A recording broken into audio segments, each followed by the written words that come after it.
para vocês do futuro do humano e como a neuroengenharia ou a neurociência pode interferir no futuro do humano. Eu tenho 3 questões aqui para vocês. Eu trabalho lá no Rio Grande do Norte, no Instituto Santos Dumont, Instituto de Ensino e Pesquisa, em Macaíba. Depois eu vou mostrar para vocês, acho que ninguém sabe onde fica Macaíba.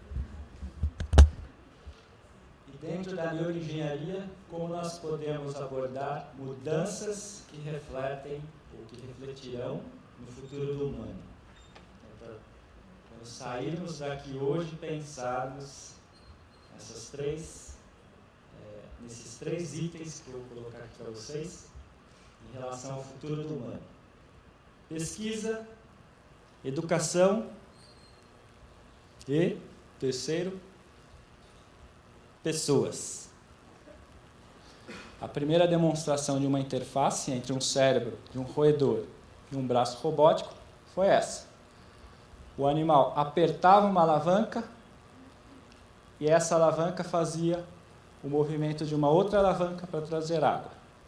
Só que durante esse ato motor, bem padronizado, é um ato de apertar a alavanca, você registra o cérebro desse animal e tenta achar o código, ou qual é o padrão que o cérebro desse animal utiliza para fazer esse movimento.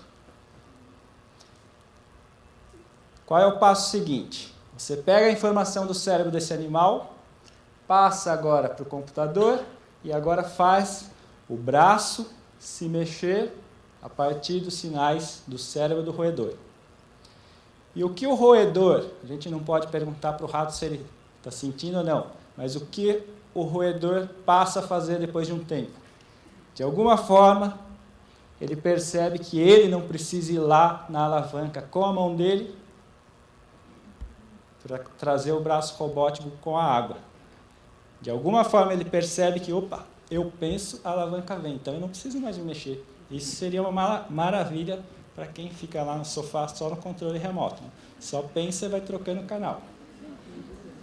O rato, de alguma forma, ele associa que agora um padrão de um determinado, a gente não sabe o que, pensamento que ele faz, que é provavelmente relacionado ao movimento do braço, inicia o movimento da alavanca. Então, ele, o rato, controla a alavanca, voluntariamente. Então, ele fica lá na frente, pensa e a alavanca se mexe, traz água para ele. Já pensou? No sofá, só pensa, muda o canal. Só. Aí a esposa ia colocar um controle remoto para desligar o marido. Né?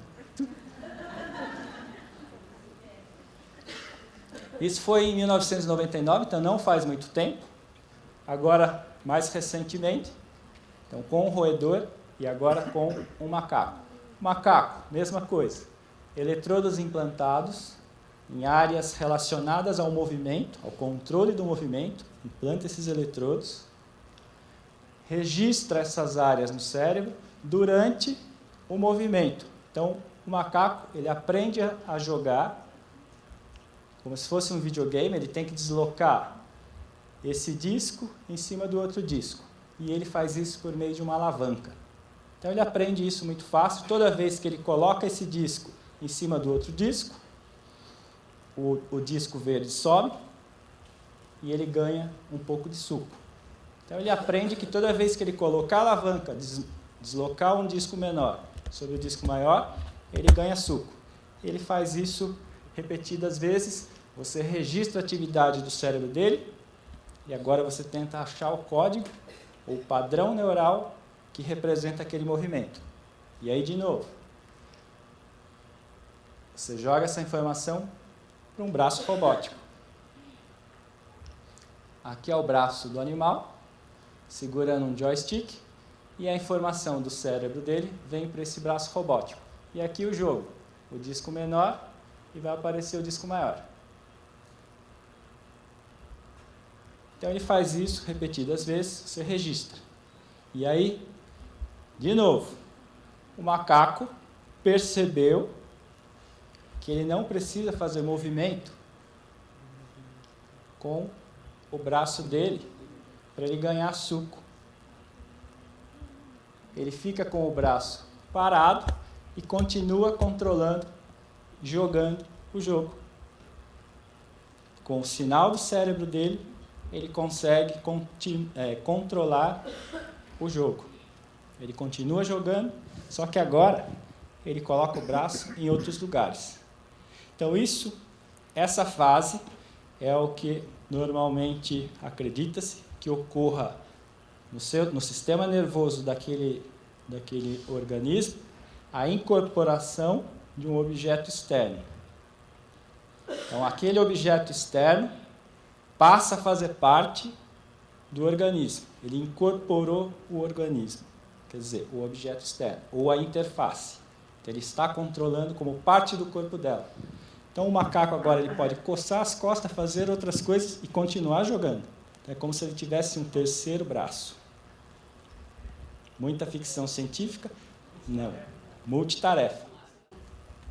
Então, para ver como não é ficção científica, quando você troca o carro com alguém, qual é a primeira sensação que você tem ao sentar naquele carro e começar a dirigir? Está tudo diferente.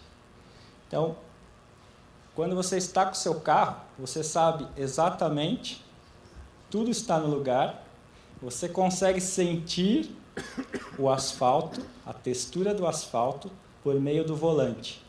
O carro passa a fazer parte de você. O jogador de golfe profissional, ele não precisa olhar para a ponta do taco, porque aquilo é uma extensão do corpo dele. Ele sabe qual é a posição espacial da ponta do taco. A mesma coisa para o jogador profissional de tênis. Então, quando o jogador ele é amador, ele está treinando, ele precisa olhar, ele precisa de um feedback visual para saber qual é a posição para ele programar o movimento. Depois que você passa essa fase, o taco ou o que for, o pincel para um pintor, o bisturi de um cirurgião, ele passa a fazer parte do seu organismo. Ele incorpora como uma ferramenta uma parte do seu organismo. Isso tem uma demonstração mais para frente, com grandes implicações. O fato de você incorporar algo para o seu sistema nervoso. Então, artefatos, coisas externas, elas podem fazer parte do seu sistema nervoso nesse sentido. Você sabe exatamente onde está, qual é a posição, sem ter que olhar. Então, para o esporte isso é muito importante. Para um pintor, ele não vai ter que olhar para a ponta do pincel, aquilo é parte dele, ele sabe exatamente. Um pianista, o piano é uma extensão. E dos membros superiores, dos braços, a próxima etapa foi registrar a atividade da locomoção, do andar, dos membros inferiores. Da mesma forma, o animal, o macaco, com esses eletrodos implantados, você registra durante a fase da locomoção. Então, numa esteira dessa, você sabe exatamente a velocidade, você sabe todos os parâmetros, e aí você correlaciona com a atividade neural. Então, você filma, você tem todos os marcadores, você sabe qual é a posição do joelho, tornozelo e quadril, e associa com o padrão neural. Você pega agora o padrão neural e você pode pensar agora no artefato para um ser humano. Então, é possível, já não é mais ficção científica. E a demonstração disso foi: o animal jogava informação via internet, a informação era extraída do cérebro dele, enviada para um robô,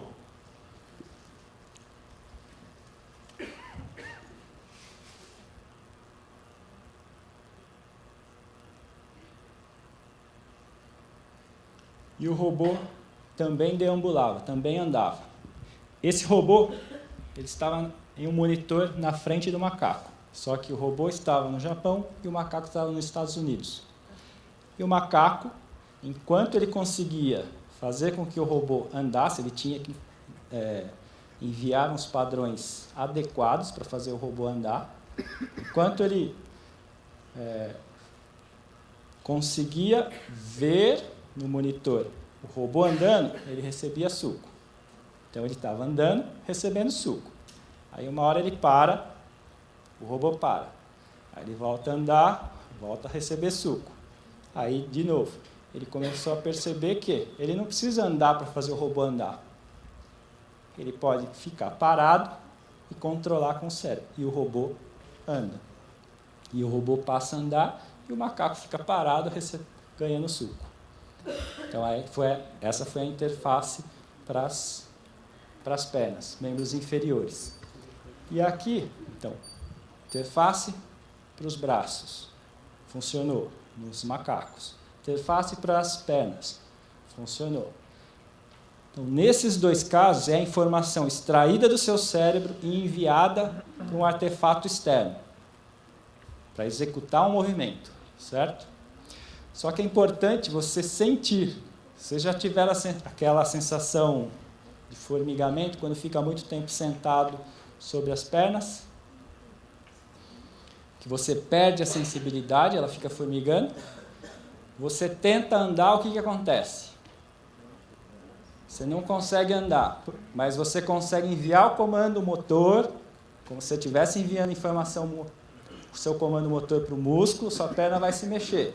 Só que você não está tendo a realimentação com a informação de onde ela está, qual é o movimento. E aí o que acontece com o seu movimento?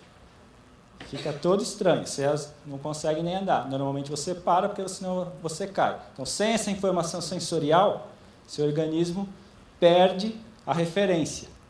Então, é importante a informação sensorial.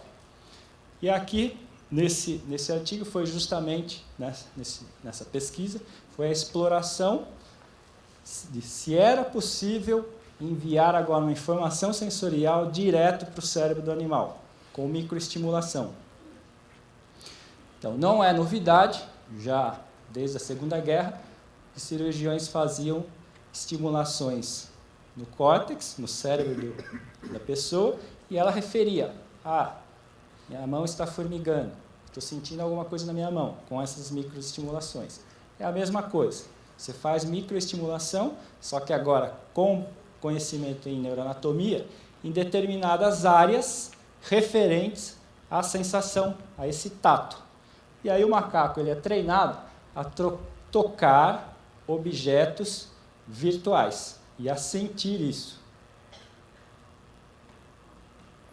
E a sentir isso direto no cérebro. Como isso é possível?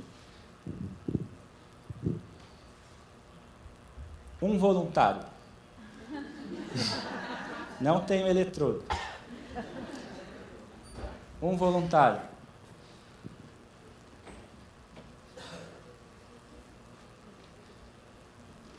Vocês conseguem ver aqui uma alavanca? Não. Um braço? Eu vou pedir... Qual que é o seu nome? Eu vou pedir para o Gilson fechar os olhos, pegar essa alavanca e movimentar. E tentar falar para a gente o que ele encontrou. Fecha os olhos, tanto faz. Fecha os olhos, mova com cuidado, como se você tivesse com uma caneta tentando explorar. Acho que se puxar a mesa...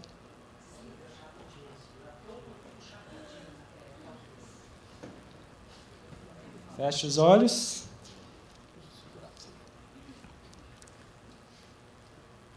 Como se você tivesse com uma caneta tateando o ambiente.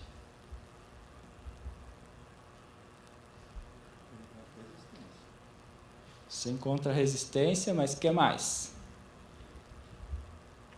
Fecha os olhos.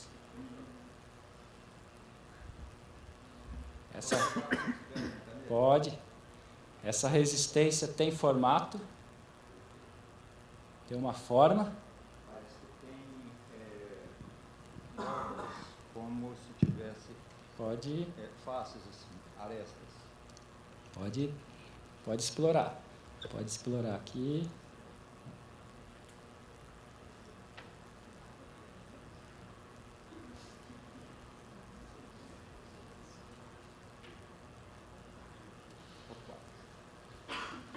Ficou uma coisa dura. Mais para baixo, aqui. Redondo. Bem redondo. Bem redondo. É uma esfera. É uma esfera. Qual é a textura dessa esfera? Macia. Com óleo ou azeite. Agora você está exagerando. Não combinei nada com ele. A sensação é essa. Ela está bem untada. Que ela está bem untada. Tá. Então ali ninguém está vendo, mas tem uma esfera virtual. E essa esfera virtual tem uma textura de uma borracha. Eu não precisei falar nada para ele. Simplesmente fica explorando. Quando ele fica explorando, se eu tivesse com eletrodos implantados, eu consigo mapear agora essa informação. Então eu posso apresentar diversas formas e mapear isso no cérebro dele. E aí o mais interessante é, uma vez que eu faço esse mapeamento, se eu tiro da mão dele e agora eu microestimulo, ele vai ter a sensação que ele teve aqui. Obrigado. Então é isso que foi feito nesse caso. Aí o animal aprende a tatear objetos virtuais. Então agora ficou claro que é possível. Põe uma pessoa ali, 2 minutos, ela vai tatear um cubo virtual e vai achar uma forma. E ele definiu a forma. É uma bola e ela era macia, com textura emborrachada. Aí o azeite foi por conta dele depois. Nesse caso, já que é possível, você coloca a informação tátil no cérebro. Agora o que você faz? Você esconde os braços do animal e ele vai ver braço virtual. Você toca o braço virtual e o braço real simultaneamente. Você está estimulando os dois simultaneamente. Ele está enxergando o contato no braço virtual e está sentindo no braço real. Um dado momento, você tira a estimulação no braço real e deixa a estimulação virtual. E ele continua sentindo. Ou seja, o neurônio no cérebro dele continua disparando, como se ele estivesse sentindo. Então ele incorporou isso. Isso não é novo, já foi feito há algumas décadas com pessoa. Então, nesse caso, uma relação com o membro fantasma. Então a pessoa não tem o membro, mas se você tentar bater na mão, ela vai tirar. Porque ela tem a sensação que o braço dela está ali. E aí quando você faz esse teste com a pessoa, ela coloca a mão aqui, você põe um dispositivo por cima e uma mão de borracha. Você estimula os dois simultaneamente, para de estimular a mão dela, estimula só a mão de borracha, ela continua referindo que você está tocando. E se você colocar uma agulha, ela vai falar que dói. Mas você está tocando só a mão de borracha. Ela incorporou aquele objeto, mas no cérebro. E essas informações da interface cérebro-máquina, a informação sensorial, ela foi fundamental para basear esse projeto aqui com humanos, com pacientes com lesão medular. Então, nesse caso, são pacientes que já tiveram lesão, o tempo de lesão medular de 5 a 10 anos, então são pacientes com lesões medulares crônicas, já passaram por vários tipos de reabilitação, vários tipos de treinamento. Então, nesse caso, foi feito uma sequência de treinamento justamente para tentar utilizar essas informações da interface cérebro-máquina, de uma realimentação, mesmo que esse paciente tenha uma lesão medular e, na teoria, não consiga sentir. Mas, para o cérebro dele, isso é possível. E foi isso que a gente encontrou. Então, quando você faz testes de sensibilidade agora com esses pacientes, eles conseguem referir sensibilidade abaixo do nível da lesão, que até então, nos últimos 10 anos, isso não mudava. Só que agora mudou. Ou seja, Dentro da reabilitação, para quem trabalha com reabilitação, todo o pessoal clínico envolvido em reabilitação, isso indica que milhões de pacientes com lesões medulares estão agora na cadeira de roda, subestimados. Ou seja, eles têm muito mais potencial de recuperação ou de mudanças do que nós pensávamos até então, baseado nessa literatura científica que lesão medular não tem mais jeito. Cadeira de roda não precisa fazer mais nada, porque não tem como recuperar. Tem como melhorar a qualidade de vida desses milhões de pacientes. Então, tem muita plasticidade, tem muita mudança que o sistema nervoso desses pacientes podem fazer. Podem mudar, a gente não tem ideia do limite, mas o limite era nosso. Alguém leu em algum lugar que lesão medular lesou, não tem mais o neurônio, não adianta fazer nada. Adianta. Adianta que ele pode melhorar a qualidade de vida dele. Então, é isso que a gente tem encontrado. Então, isso serve para todas as pessoas envolvidas com ensino, pesquisa, de todos os níveis, envolvido na parte da saúde, na reabilitação, que o paciente ele tem que ter um novo olhar na reabilitação desses pacientes. O sistema nervoso desses pacientes, de todos nós, ele é muito mais plástico do que a gente imagina. Nós aqui estamos colocando limites. Quando você faz algo que é fora do padrão, que ninguém fez, o sistema nervoso responde e responde bem. Então, essa é a melhor parte. Que uma nova prótese, uma nova interface, aqui na realidade é uma prova de conceito, que você mostra que é possível utilizar um sensor, nesse caso um sensor de infravermelho, para estimular o cérebro do animal. Ele enxerga com infravermelho. E isso já tem, o implante coclear já tem mais de 30 anos, são mais de 200 mil pacientes usando o implante coclear, tem 30 anos desde o primeiro implante, então novas pesquisas são necessárias para aprimorar, para melhorar o implante, e essa aqui é uma interface de um cérebro para outro cérebro, primeira interface cérebro para cérebro, é como se você pegasse o seu celular, mandasse uma mensagem para outra pessoa e aquela outra pessoa recebesse, sem ter que abrir o celular. Simplesmente recebeu. Vai olhar no Google? Olhou. Não precisa pegar o computador, o celular. Como que isso foi feito? Esse animal, com o registro eletrofisiológico também, ele passa entre essas duas portas móveis, e aqui ele toca com as vibriças. Você registra o cérebro do animal e envia para um outro animal fora do país. E esse outro rato recebe essa informação e executa uma tarefa. Então, ele sente o que esse outro animal estava sentindo lá em outro continente, do outro lado. É a interface cérebro-cérebro. Daí, de uma interface de um cérebro para o cérebro, passa para interfaces agora com outros cérebros. Você pode adicionar mais cérebros. Nesse caso, 4 animais. Pensem no seguinte, trabalho em grupo da escola. Você coloca 2... Vai ser ótimo. Dois alunos. Se um aluno faz e o outro não faz, o trabalho não sai bom. Se você coloca mais um cérebro agora, isso não estou falando de interface nenhuma. Você tem 2 alunos. Agora, coloca um terceiro aluno que vai juntar a informação do A e do B e ele consegue gerar um trabalho bom. Então, você precisou de um outro cérebro. Se agora você tem 3 que fazem mais ou menos, um faz mais ou menos e o outro também, e assim por diante, vem um quarto, junta essa informação, consegue sincronizar as informações com os outros colegas e gera um trabalho. É basicamente isso.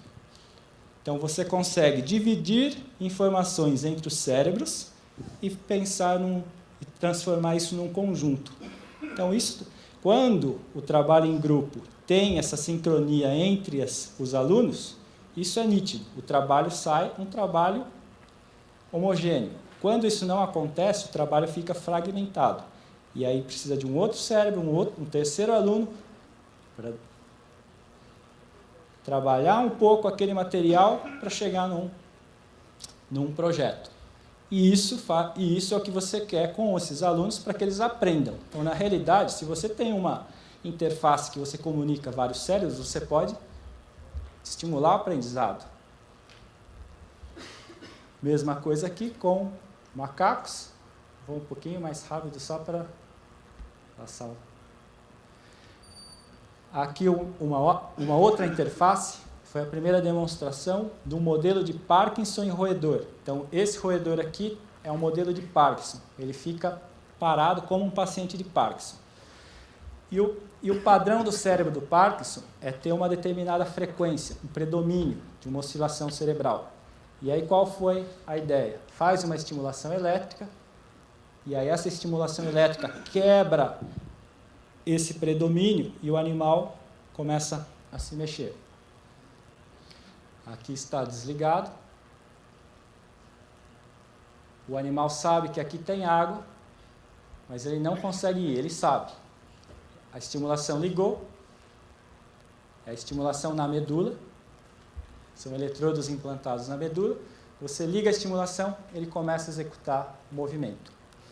Isso foi em 2009, logo em seguida outros laboratórios começaram a fazer pesquisa com humanos. Aí um laboratório publicou que não teve resultado positivo, mas logo em seguida outros trabalhos apresentaram resultados positivos. E o mais impressionante é esse trabalho aqui. Esse paciente ele tinha eletrodo implantado na medula para tratamento de dor crônica. Então, ele tinha dor crônica, implantaram eletrodo de estimulação na medula para tratamento da dor. Só que esse paciente também tinha Parkinson. E aí, quando desligaram o aparelho, o estimulador, apareceu o sintoma de Parkinson. Então, aqui, para vocês verem, esse é o sintoma característico de Parkinson, paciente com Parkinson, tremor de repouso. Aqui. Ele não consegue parar o tremor de repouso. A expressão facial dele é uma expressão de máscara, para você se expressar, você precisa controlar o movimento da sua face. Quando você pede agora para o paciente, para ele levantar da cadeira, ele sabe exatamente o que você está pedindo. Ele sabe. Você fala, levanta. Ele tem muita dificuldade para levantar. Esse ainda ele consegue esboçar o movimento. Tem paciente que ele não consegue nem esboçar esse movimento. Levantou, tremor. O fato de parar o movimento também é o início de um outro movimento, ele tem dificuldade de iniciar esse movimento, por isso que ele acaba indo um pouco mais. E agora vocês vão ver quando o paciente tem uma estimulação na medula. Olha a diferença. Simplesmente com a estimulação na medula. Então essa é uma nova...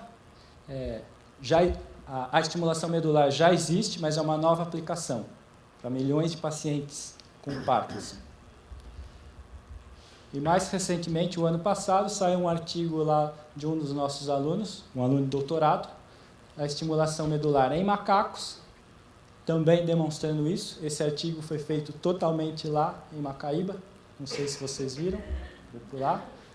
E aqui, para vocês verem, Macaíba.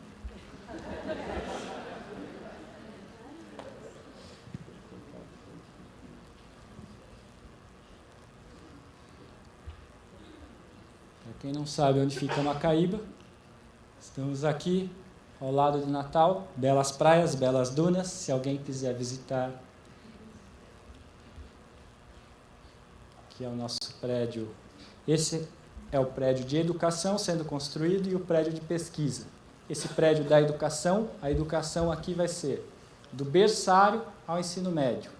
Então, nós temos um trabalho já pensando no pré-natal, para que a criança tenha as condições, a mãe tenha as condições de não acontecer nada durante o parto, que ela tenha um nascimento adequado, e aí ela frequente um berçário adequado, possa seguir até o ensino médio e assim por diante, e depois fazer uma universidade, fazer um curso superior, e aqui o centro de pesquisa, o prédio da pesquisa. Então aqui é feito hoje, enquanto o prédio não fica pronto, o pré-natal, aqui os centros de educação científica, na Bahia, um em Natal, um em Macaíba, com alunos do ensino médio. Aqui o prédio da pesquisa, e aqui alguns alunos e alguns funcionários lá do Instituto. E o mais importante que eu falei, pesquisa e educação. Isso muda, a gente consegue mudar o futuro do ser humano. E as pesquisas, nós estamos demonstrando que várias abordagens podem modificar completamente a qualidade de vida, a recuperação de pessoas no futuro próximo. Agora, o principal para o futuro é que o futuro já está aqui, não podemos esperar. Obrigado.